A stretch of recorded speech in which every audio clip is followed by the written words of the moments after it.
El gran teólogo R.C. Sproul escribió a menudo sobre el tema de la providencia de Dios. Cuando partió a la presencia del Señor, saqué uno de sus libros que tenía guardado y lo leí mientras agradecía al Señor por este hombre grandemente usado por Él.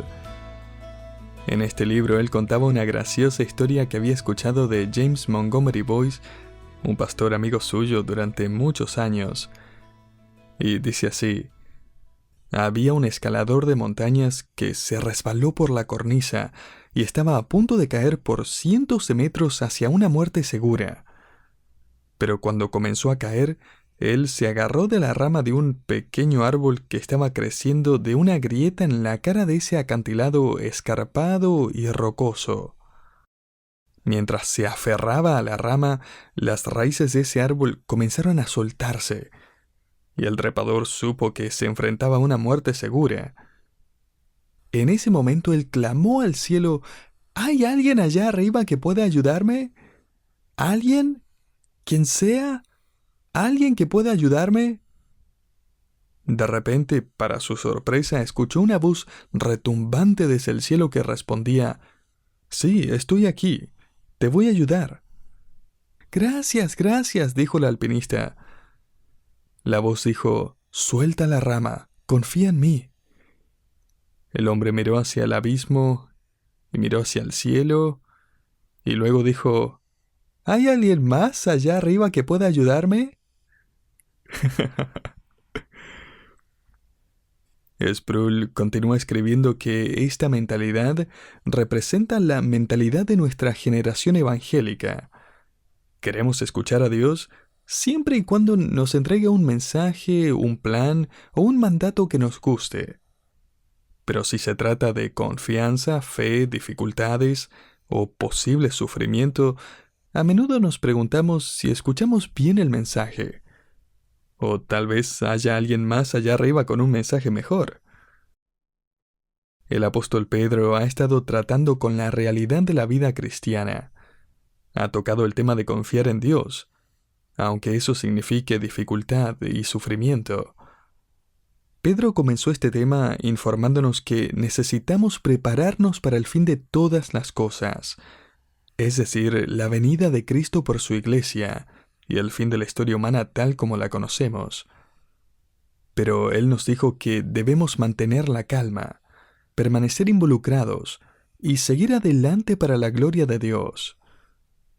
Y Pedro ha sido muy realista y directo con nosotros.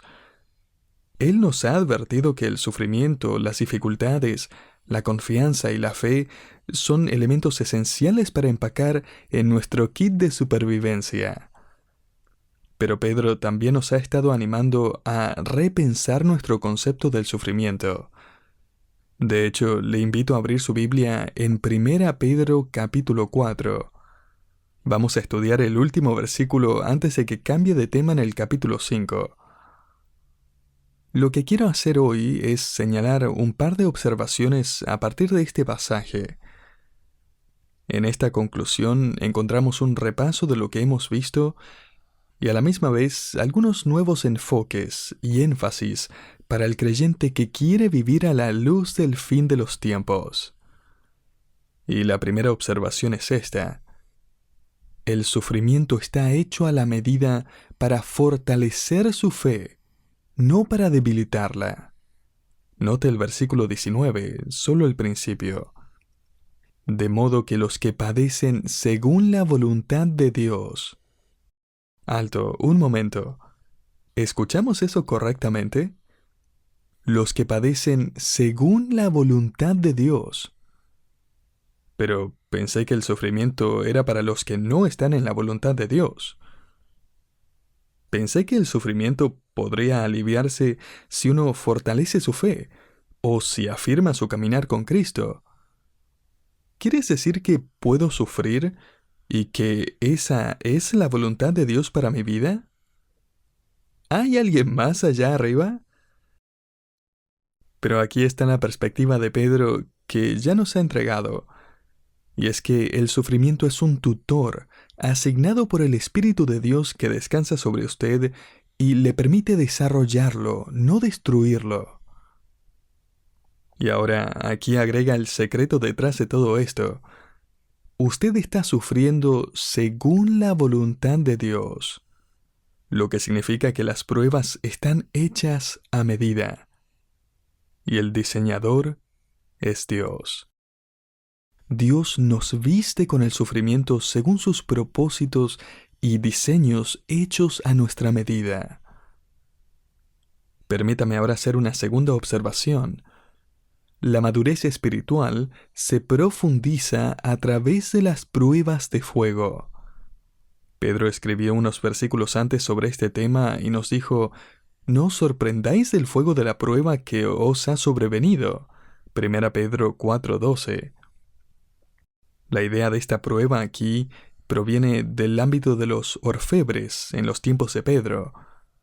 Ellos procesaban y purificaban el oro, agregando más combustible al fuego para aumentar el calor y así eliminar las impurezas, hasta que pudieran ver su reflejo en el oro líquido. Nuevamente, esta analogía tiene la intención de animar a los creyentes, tanto en los días de Pedro como en los nuestros.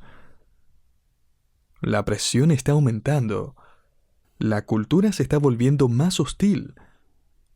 En unos pocos años estos creyentes iban a sufrir la persecución de parte del Imperio Romano. Y Pedro les está informando a ellos y a nosotros también que Dios es el que controla el calor y la duración en que estaremos en el crisol y la cantidad de presión que tendremos que soportar.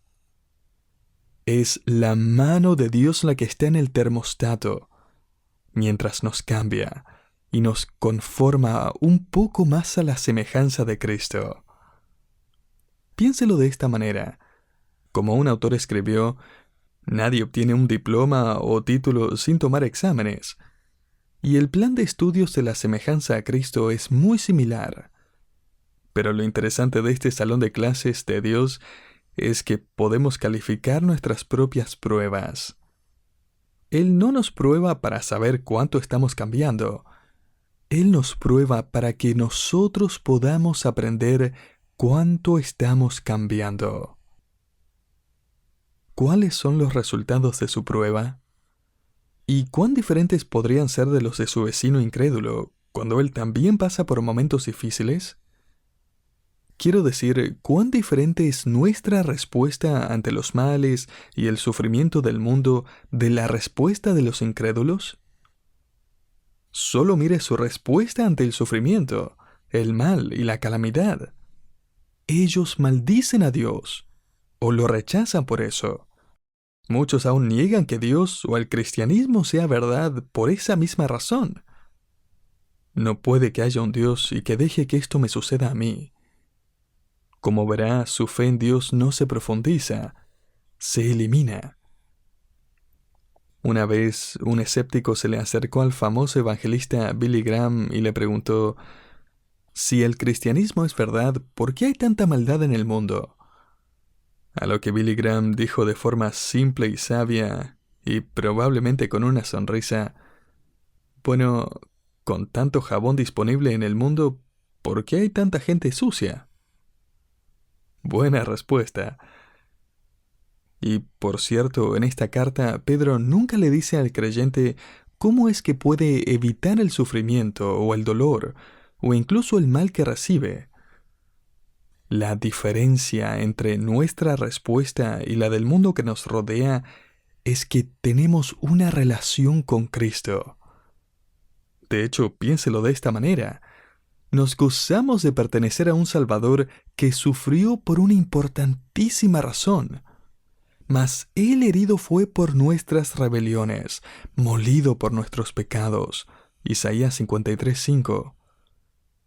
Mire si ese no es un ejemplo de sufrir por causa del mal y al mismo tiempo estar en medio de la voluntad de Dios. Y debido a todo esto, el Espíritu de Dios ha aplicado su sufrimiento, su derramamiento de sangre y su muerte en la cruz a nuestros corazones y nuestras vidas, y hemos sido salvos gracias a Él. Me encanta la siguiente expresión que encontramos en nuestro pasaje de hoy. Pedro nos da un principio clave para todo este proceso de crecer a través del sufrimiento. Note lo que Pedro escribe a continuación, en el versículo 19. De modo que los que padecen según la voluntad de Dios, encomienden sus almas al fiel Creador. Aquí está la clave. Encomienden sus almas. La palabra traducida almas se refiere a todo su ser. Usted confía su pasado, presente y futuro, sus decepciones y éxitos, sus altos y bajos, sus preguntas y dudas y miedos. Encomiéndelo todo a Él. Lo que más me gusta de esta expresión en el idioma original es el hecho de que Pedro no está escribiendo aquí sobre una acción única. El tiempo presente que usa Pedro indica que se trata de una acción continua y diaria de nuestra parte. Podría traducir esta frase: estén confiando constantemente sus almas al fiel Creador. Lo que significa que cada día uno debería dedicar su vida a Jesucristo. La palabra que Pedro usa aquí, traducida encomendar, es un término bancario. Significa depositar para su custodia. Depositamos nuestra vida en las manos de Dios para que Él la cuide. Permítame hacer unas 3 observaciones en cuanto a esto. En primer lugar, este depósito no es periódico, es continuo. Es día a día, a veces minuto a minuto. Todos los días va a ir al banco de la bondad y la gracia y la soberanía, el propósito y la providencia de Dios, y va a decir: quiero hacer otro depósito hoy. Sé que estuve aquí ayer, o anoche, o hace un par de horas, pero necesito entregar mi vida a su custodia. Y es que tiendo a entregarla y luego a retomarla. Pero aquí está, todo de mí, una vez más. Ahora, Pedro no está hablando de la salvación. Esa es una transacción que ocurre de una vez por todas. Él está hablando de su confianza y de su fe en el cuidado y la soberanía de Dios en su vida. Él está escribiéndole esto a cristianos. Pero en segundo lugar, este depósito no es accidental, es intencional. Este es un ejercicio intencional de confianza y fe, sin importar las condiciones, las tormentas a su alrededor, o incluso los vientos de desánimo y duda dentro suyos. Incluso cuando esa rama a la que se aferra parece estar por quebrarse mientras cuelga sobre el precipicio, y el mensaje de Dios es: suéltala, confía en mí. En tercer lugar, este depósito no es parcial, es total. Mire, la mejor manera de depositar su vida en las manos de Dios es hacer un depósito constante y sin reservas. No deje ningún cambio suelto por allí. No se guarde nada. Hace poco leí que el gobierno de los Estados Unidos asegura hasta $250,000 en una cuenta bancaria. Yo nunca he tenido que probar ese seguro, pero si supera esa cantidad, el resto no está asegurado, y el gobierno no le puede garantizar su protección.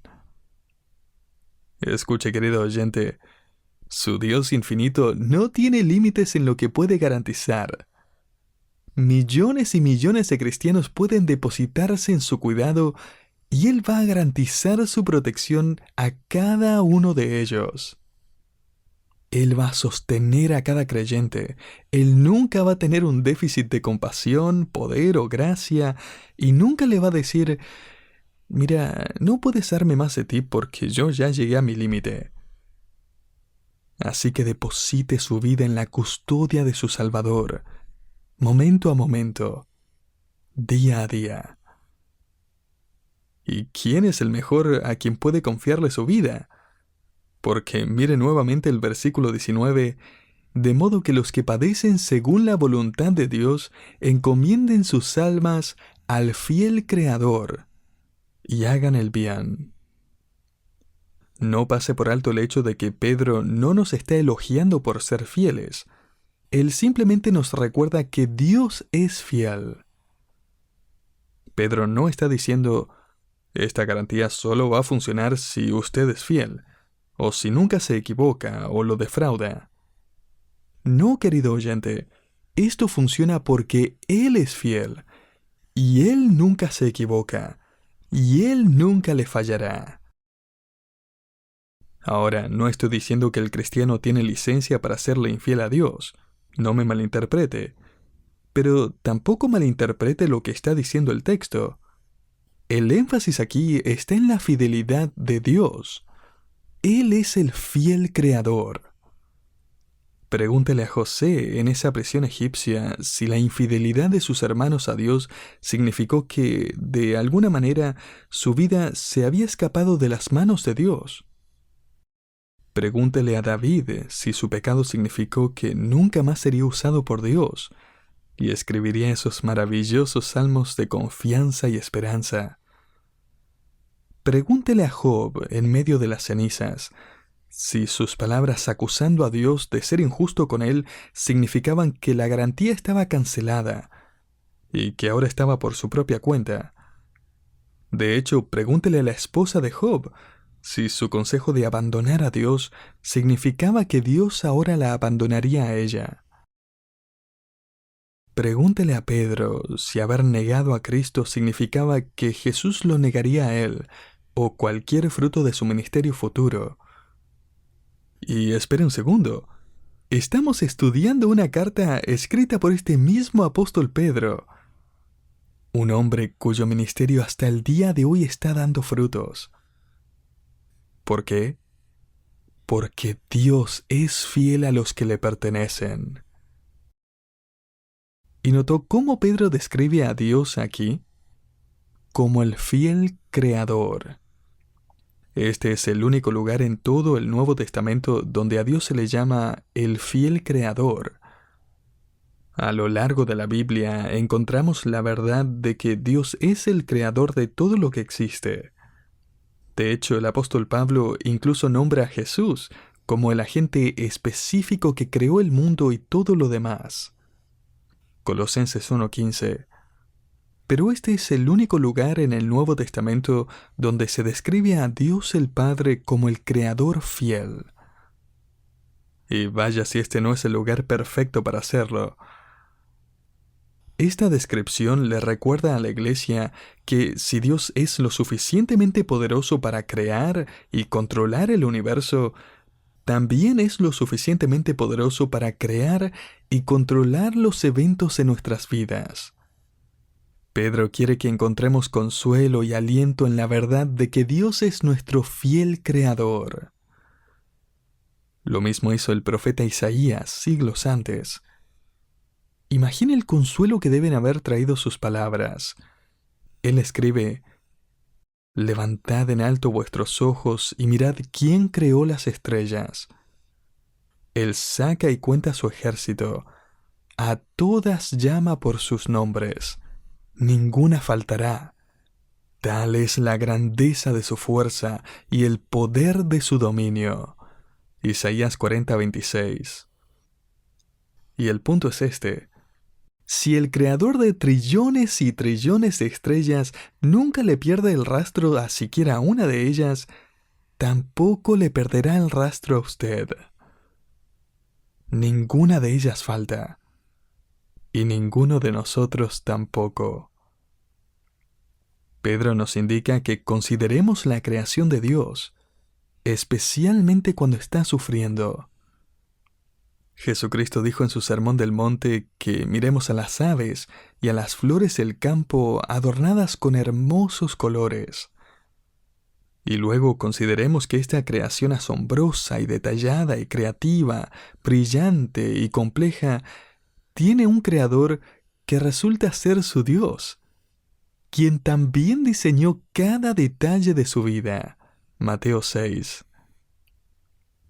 Desde su apertura en 1874, el laboratorio Cavendish en Cambridge, Inglaterra, ha sido el lugar donde se han producido muchos descubrimientos increíbles en el ámbito de la física.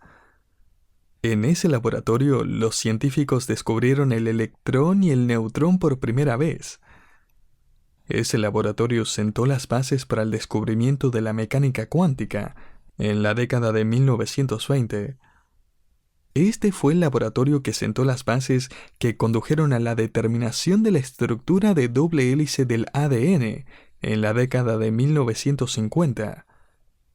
Pero lo que encontré más fascinante aún es que en la entrada de este antiguo laboratorio Cavendish, grabada sobre la gran puerta de roble, están las palabras del Salmo 111 que dicen: «Grandes son las obras de Jehová, estudiadas por todos los que se deleitan en ellas». Salmo 111:2. Pedro está escribiéndoles a los creyentes que sufren y en un sentido práctico les recuerda que Dios es el creador de todo lo que existe, animándolos a quitar la vista de su propio sufrimiento y mirar a su alrededor, y finalmente alabar a Dios por su creación. Los cristianos deben ser conocidos sobre todas las cosas no por su sufrimiento, sino por su adoración. Quizás lo mejor que puede hacer cuando está sufriendo o desanimado es estudiar la obra creativa de Dios. Visite el zoológico. Mire el fantástico diseño de Dios en los animales. Salga a caminar a la playa, al río, un lago, la montaña. Plante algunas flores. Acérquese a una ventana y mire las aves. Salga al aire libre tanto como pueda. Venga a mi casa y arranque las malezas. Ambos nos vamos a sentir mejor. Me parece maravillosamente revelador que después de que Job sufriera por meses o quizás años de increíble dolor y angustia, y la duda, ira, desesperación, sufrimiento, cuando Dios finalmente aparece, Él no le da una sola respuesta. En cambio, Él lleva a Job a darle un recorrido por su creación. Él se describe a sí mismo como el creador de todo, desde el relámpago hasta el hielo y la nieve. Él describe cómo midió el universo y creó la tierra envolviéndola con un manto de nubes. Le describe las constelaciones de Orión y las Pléyades.